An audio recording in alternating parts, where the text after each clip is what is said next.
ಜಗನ್ಮಾತೆ ದುರ್ಗಾ ಶಕ್ತಿ ಪರಮೇಶ್ವರಿ ಬಡವರಿಗೆ ಭಾಗ್ಯ ಕೊಟ್ಟೆ, ಬಂಜೆಯರಿಗೆ ಸಂತಾನ ಕೊಟ್ಟೆ, ಬಡವರನ್ನು ಕಾಯುವ ಕಾಮಧೇನು ಕಲ್ಪವೃಕ್ಷ ತಾಯಿ ನೀನು.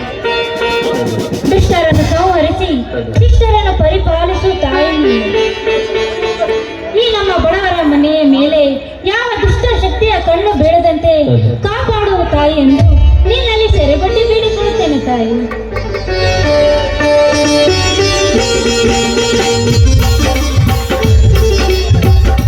ಗಣೇಶನ ದೇವತೆ ಪಾರ್ವತಿ ಏನು ಮಾಡುತ್ತಿರುವೆ? ಬನ್ನಿ ಸ್ವಾಮಿ, ಆ ದುರ್ಗಾ ಪರಮೇಶ್ವರಿಯ ಪೂಜೆ ಮುಗಿತು, ಪ್ರಸಾದ ತೆಗೆದುಕೊಳ್ಳಿ.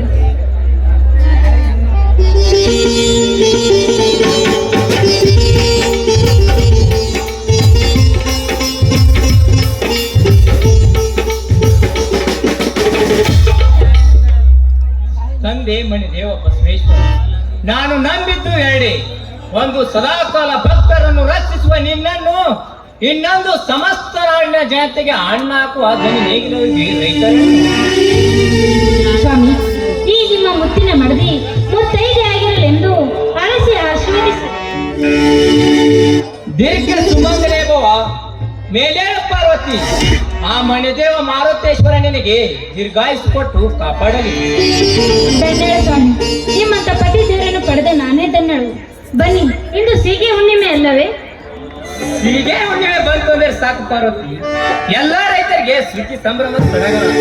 ಎಲ್ಲಾ ರೈತರು ಭೂಮಿ ತಾಯಿ ಮನೆಗೆ ಉಡಿ ತುಂಬಿ ಬಂಗಾರವನ್ನು ಬೆಳೆಯುವುದೆಂದು ಕೈ ಮುಗಿದು ಬೇಡುತ್ತಾರೆ ರೈತರು.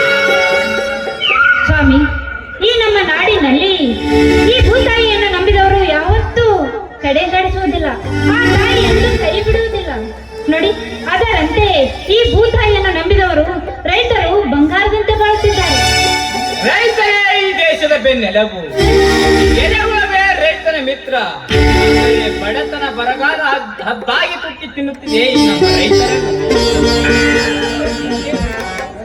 ಕೊಲೆ, ಸುಲಿಗೆ, ಅತ್ಯಾಚಾರ, ಅನ್ಯಾಯ ನಡೀತಿರುವ ಈ ಕೆಟ್ಟ ಸಮಾಜದಲ್ಲಿ ಇಂಥ ಪಾಪಿಷ್ಟರು ತುಂಬಿರುವಾಗ ಮಳೆ ಬೆಳೆ ಹೊರಟೆ ಹೋಗಿಬಿಟ್ಟಿದೆ. ನಿನ್ನ ಮಾತು ನಿಜ ಪಾರ್ವತಿ. ಒಕ್ಕರಿಗೆ ಹೊಡೆದರೆ ಚಾದಿ ಉಕ್ಕೋದು ಜಗವೆಲ್ಲ, ಅದೇ ಒಕ್ಕರಿಗೆ ಹೊಡೆದರೆ ಬರಡಾಗಿ ಬಿಕ್ಕೋದು ನಾಡಲ್ಲ.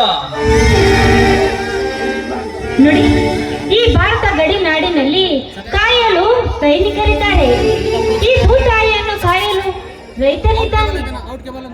ನಿನ್ನ ಮಾತು ನಿಜ ಪಾರ್ವತಿ. ಮಳೆ, ಚಳಿ, ಬಿಸಿಲು, ಗಾಳಿ ಎನ್ನದೆ ಹಗಲು ರಾತ್ರಿ ದುಡಿಯುವ ಸೈನಿಕರು ರೈತರು ನಿಜವಾದ ಹೀರೋಗಳೇ. ನೋಡಿ ಸ್ವಾಮಿ, ರೈತರು ಎಷ್ಟೋ ಸಾಲ ಮಾಡಿ ಸಾವಿಗೆ ನೇಣಾಗುತ್ತಿದ್ದಾರೆ. ಅದರಂತೆ ಈ ನಮ್ಮ ಸಮಾಜದಲ್ಲಿ ಬಂಡಾಯ ಎಬ್ಬಿಸುವ ಏಳೇಳು ತಾಕತ್ತು ಯಾರಿಗಿದೆ? ಈ ರೈತರಿಗಿದೆ ಪಾರ್ವತಿ, ರೈತರಿಗಿದೆ. ಅಜರು ಶಾಲು ಹಾರಾಡಿದರೆ ಸಾಕು, ವಿಧಾನಸೌಧದ ಕುರ್ಚನೆ ಅಲ್ಲಾಡ್ತೆ. ನಮ್ಮದು ಮಹಾದಾಯಿ. ವರ್ಷ ಬಂಡೂರಿಗಾಗಿ ಹೋರಾಟ ಮಾಡಿದ ಅಂಶ ಕಡೆ ರಕ್ತ ಹರಿದರೆ ಸರಿ, ಈ ವರ್ಷದ ಬಿಡಲಾರೆವು. ಆ ಮಹಾದಾಯಿ ಚಳುವಳಿ ಬಂಡಾಯದು ಈಗಿಂದು ಇದ್ದಿದ್ದಲ್ಲ ಸ್ವಾಮಿ. ನೋಡಿ, ಅದಕ್ಕಾಗಿ ಈ ನಮ್ಮ ರೈತರು ಕುಡಿಯಲು ನೀರಿಲ್ಲದೆ ಕಣ್ಣೀರು ಹಾಕುತ್ತಾ ಇದ್ದಾರೆ. ನರಗುಂದ್ ಮಹಾದಾಯಿ ಹೊಸ ಬಂಡೂರಿಗಾಗಿ ಮಲೆನಾಡ ರೈತರಿಗಾಗಿ ನನ್ನ ಪ್ರಾಣವನ್ನೇ ಪಣಕ್ಕಿಟ್ಟು ಹೋರಾಡುವೆ. ನೋಡಿ, ರೈತರೆಂದರೆ ನನ್ನ ಗಂಡನಿಗೆ ಪಂಚಪ್ರಾಣ. ರೈತರೆಂದರೆ ಅವರಿಗೆ ತಮ್ಮ ಹೆಗಲು ಕೊಡಲು ಸಿದ್ಧರಾಗಿದ್ದಾರೆ. ಈ ಶಿವಲಿಂಗ ಸಿಡಿದು ನಿಂತ್ರೆ ಸುನಾಮಿ, ಮಳೆತರ ತಂಟೆಗೆ ಬಂದ್ರೆ ಬಿಡಲ್ಲ. ಇನ್ನು ಕರ್ನಾಡ ರೈತರ ತಂಟೆಗೆ ಬಂದ್ರೆ ಬಿಡ್ತೀನ, ಸಿಗದು ಸಿಳ್ಳು ಹಾಕಿ ಬಿಡುವೆ. ನೋಡಿ ಸ್ವಾಮಿ, ವಾವ್, ರೈತರಿಗೋಸ್ಕರ ನನ್ನ ಯಜಮಾನರು ಪ್ರಾಣ ಕೊಡಲು ಸಿದ್ಧರಾಗಿದ್ದಾರೆ. ನಿಮ್ಮಂತವರನ್ನು ಪಡೆದ ನಾನೇ ಧನ್ಯಳು ಸ್ವಾಮಿ, ನಾನೇ ಧನ್ಯಳು. ಈ ಸಿಕ್ಕಿದ್ದೇ ನನ್ನ ಪುಣ್ಯ ಪಾರ್ವತಿ. ರೂಪದಲ್ಲಿ ರೂಪವಂತಿ, ಗುಣದಲ್ಲಿ ಗುಣವಂತಿ, ವಿದ್ಯೆಯಲ್ಲಿ ಸಾಕ್ಷಾತ್ ಸರಸ್ವತಿನೇ. ನಿನ್ನ ಪಡೆದ ನಾನೇ ಧನ್ಯವಂತ.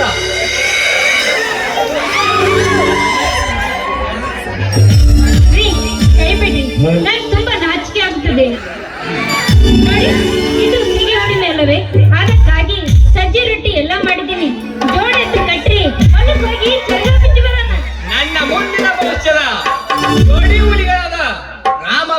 ಮರೆವಿ ಎಲ್ಲರೂ ಒಟ್ಟಿಗೆ ಸೇರಿ ಹಬ್ಬದ ಸಂಭ್ರಮವನ್ನು ಆಚರಿಸೋಣ.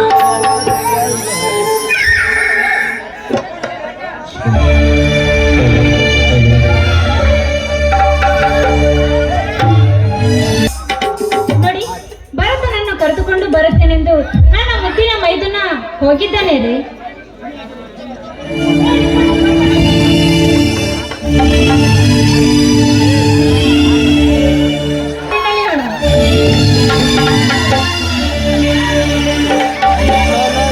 ನನ್ನೊಲವೇ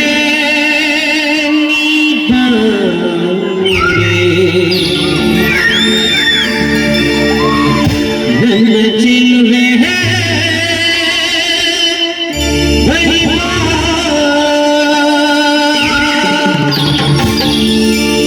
ಬಳಿ ಬಂದು ಸಿಹಿ ಮುತ್ತು ನೀಡು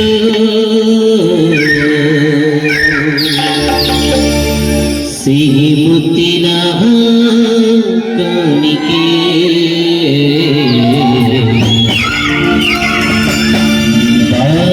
ಬಾರಿನ ಸ್ನೇಹಕ್ಕೆ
ಸಿಹಿ ಮುತ್ತಿನ ಕಾಣಿಕೆ ಬಾರಿನ ಸ್ನೇಹಕ್ಕೆ ಸಿಹಿ ಮುತ್ತಿನ ಕಾಣಿಕೆ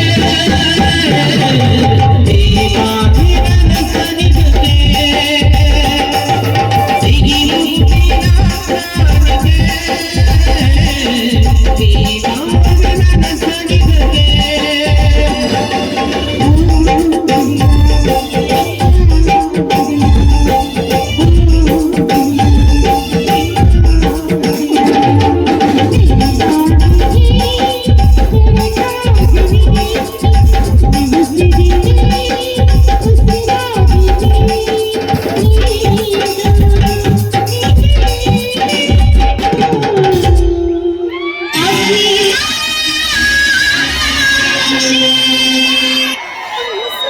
ಸಿಹಿ ಮುತ್ತಿನ ಕಾಣಿಕೆ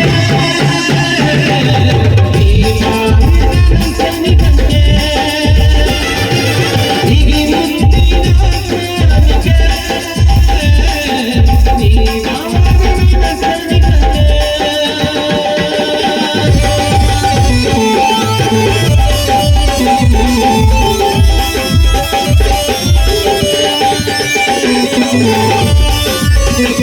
ಕಾಣಿಕೆ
ಎಂದು ಒಂದು ಸಿಹಿ ಮುತ್ತು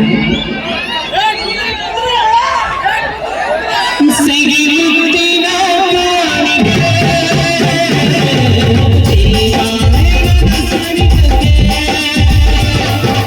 ಸಿಹಿ ಮುತ್ತಿನ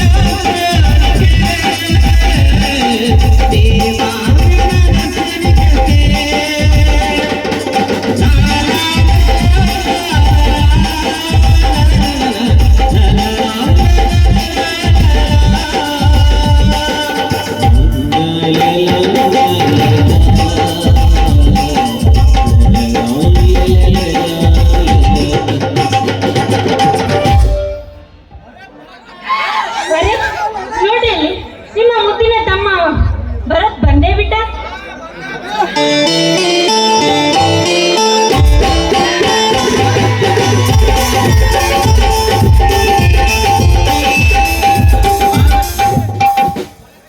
ಪಾರ್ವತಿ, ನಿನ್ನ ತೋಳಕ್ಕೆ ನನ್ನ ಮನಸ್ಸು ಹಕ್ಕಿಯಂತೆ ಹಾರಾಡ್ತು. ಆ ಬ್ರಹ್ಮನು ಎಂತ ಶಕ್ತಿ ತುಂಬಿದ್ದಾನೆ ಹೆಣ್ಣಿನಲ್ಲಿ. ಅಣ್ಣ ಅತ್ತಿಗೆ ಆಶೀರ್ವಾದ ಮಾಡಿ. ನಿಮ್ಮ ಆಶೀರ್ವಾದ ಸಾಕ್ಷಾತ್ ಶಿವ ಪಾರ್ವತಿ ಅಂತೆ ಹಸಿದಂತೆ ಇರುತ್ತೆ.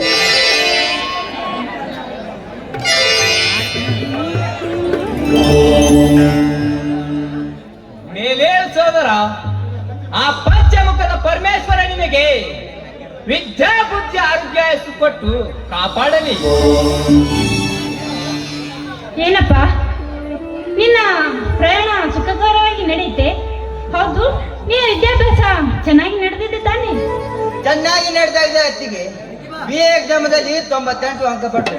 ಈ ರಾಜ್ಯಕ್ಕೆ ಪ್ರಥಮ ಸ್ಥಾನ ಬಂದಿದ್ದೇನೆ ಅತ್ತಿಗೆ. ಅಬ್ಬಾ, ತುಂಬಾ ಸಂತೋಷವಾಯ್ತಪ್ಪ. ನಿನ್ನ ಅಣ್ಣ ಹಗಲು ರಾತ್ರಿ ದುಡಿದದ್ದಕ್ಕೂ ಸಾರ್ಥಕವಾಯ್ತದ. ನಿಮ್ಮ ಋಣ ಎಷ್ಟು ಜನ್ಮ ಹಾಕಿದರೂ ತೀರಿಸಲು ಸಾಧ್ಯವಿಲ್ಲ. ನೀವು ನನ್ನ ಬಾಲ್ಯದ ದೇವರು ಅತ್ತಿಗೆ. ನನಗೆ ಕಾಲೇಜು ಹಣ ಫ್ರೀ ಕಟ್ಟಲು ಹಣವಿಲ್ಲದಾಗ ಮಾಂಗಲ್ಯಕ್ಕಿಂತ ಮಗಳ ವಿದ್ಯಾಭ್ಯಾಸ ಹೆಚ್ಚೆಂದು ಮಾಂಗಲ್ಯವನ್ನೇ ಅಡಗಿಟ್ಟ ತ್ಯಾಗ ಮೇಲೆ ಹೋಗ್ತಿದೆ.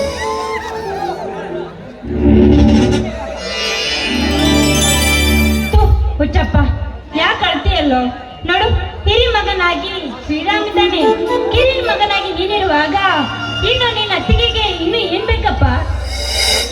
ಮದುವೆಯಾಗಿ ಬಂದ ಎಲ್ಲಾ ಅತ್ತಿಗೆಯರು ಮನೆ ಬೇರೆ ಮಾಡ್ತಾರೆ ಎಂದು ಕೇಳಿ ಬಂದೆ.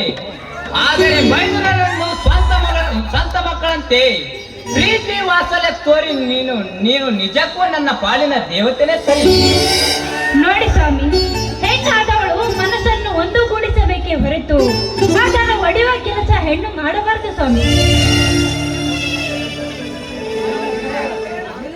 ನಿನ್ನ ಕೈಯನ್ನು ಶ್ರೀರಾಮನನ್ನು ಕಳಿಸಿದ್ದೆ ಸೋದರ. ನಿಮ್ಮ ಅಣ್ಣ ಎಲ್ಲಿದ್ದಾನೆ? ಅಣ್ಣ ಬಂದಿದ್ದ ದಾರಿಯಲ್ಲಿ ಸ್ನೇಹಿತರು ಸಿಕ್ಕಿದಂತೆ ಮಾತನಾಡ್ತಾ ನಿಂತ್ಬಿಟ್ಟ. ನಾನು ಹಾಗೆ ಮನೆಗೆ ಬಂದ್ಬಿಟ್ಟೆ ಅಣ್ಣ. ನೋಡಿ, ನಿಮ್ಮ ಅಣ್ಣನಿಗೆ ರೈತರಂದರೆ ಪ್ರಾಣ, ನಿಮ್ಮ ಕಿರಿಯ ಅಣ್ಣನಿಗೆ ಸ್ನೇಹಿತರಂದ್ರೆ ಪ್ರಾಣ. ಇಬ್ಬರು ಮಾತನಾಡ್ತಾ ನಿಂತರೆ ಇಡೀ ಲೋಕವನ್ನೇ ಮರೆಯುತ್ತಾರೆ. ಸಂಬಂಧಿಕರ ಸಂಪಾದನೆಗೆ ಬೆಲೆ ಕೊಟ್ರೆ ರೈತರು ಸ್ನೇಹಿತರು ಸಂಬಂಧಕ್ಕೆ ಬೆಲೆ ಕೊಡ್ತಾರೆ. ಆದರೆ ನನ್ನ ತಮ್ಮ ಶ್ರೀರಾಮ ಗಂಧದ ಗುಡಿಯಲ್ಲಿ ಗರ್ಜಿಸಿದ ಹುಲಿ ಕೆಂಡ ಕಾರ್ದ ಪುಂಡ ರೈತ ಅದನ.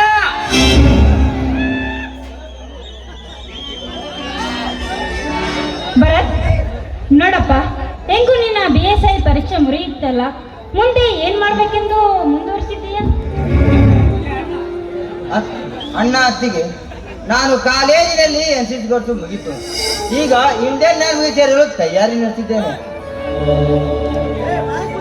ಸೈನಿಕನಾಗಬೇಕೆಂದಿರುವೆ ಆ ಸೋದರ. ನನಗೆ ತುಂಬಾ ಸಂತೋಷವಾಯ್ತಪ್ಪ. ನಿನಗೆ ಹೇಗೆ ತಿಳಿತು ಹಾಗೆ ಮಾಡು. ನೋಡಪ್ಪ, ತುಂಬಾ ಸಮಯ ಆಯ್ತು, ಕೈಕಾಲು ಮುಖ ತೊಳೆದುಕೊಂಡು ಬಾ, ಊಟಕ್ಕೆ ಹಾಕುತ್ತೇನೆ. ಅತ್ತಿಗೆ, ನಿಮ್ಮ ಹಾಡಿನ ಧ್ವನಿ ಕೇಳಿ ಬಹಳ ದಿನವಾಯಿತು. ಈ ಮುದ್ದಾದ ಮನೆ ಒಂದು ಗೀತೆ ಪ್ಲೀಸ್. ಹಾಗೆ ಆಗಲಿ, ನಿನ್ನ ಆಸೆಯನ್ನು ನಾನು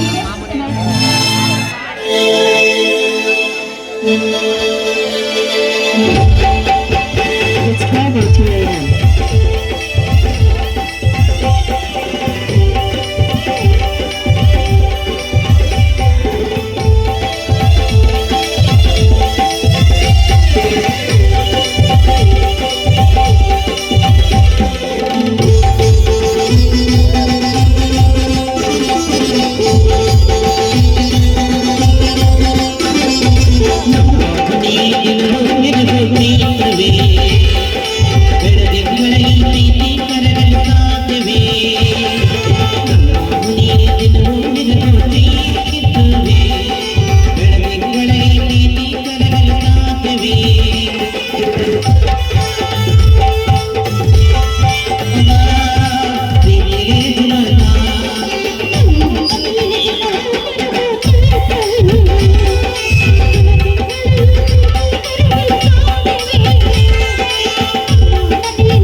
ಸಹೋದರ, ಇವತ್ತು ಸಿಗೆ ಹುಣ್ಣಿಮೆ. ನಾವಿಬ್ಬರು ಸೇರಿ ಹೊಲಕ್ಕೆ ಹೋಗೋಣ. ನಿಮ್ಮ ಅಣ್ಣ ಅತ್ತಿಗೆ ಬುತ್ತಿ ತರಿಸ್ತಾರೆ. ಆಯ್ತು ನಡಿ ಅಣ್ಣ, ಹೋಗೋಣ. ಆಯ್ತು ರೀ, ಇಂದು ಹಬ್ಬದ ಅಡಿಗೆ ಆದಷ್ಟು ಬೇಗ ಮಾಡಿಕೊಂಡು ಬರ್ತೇನೆ.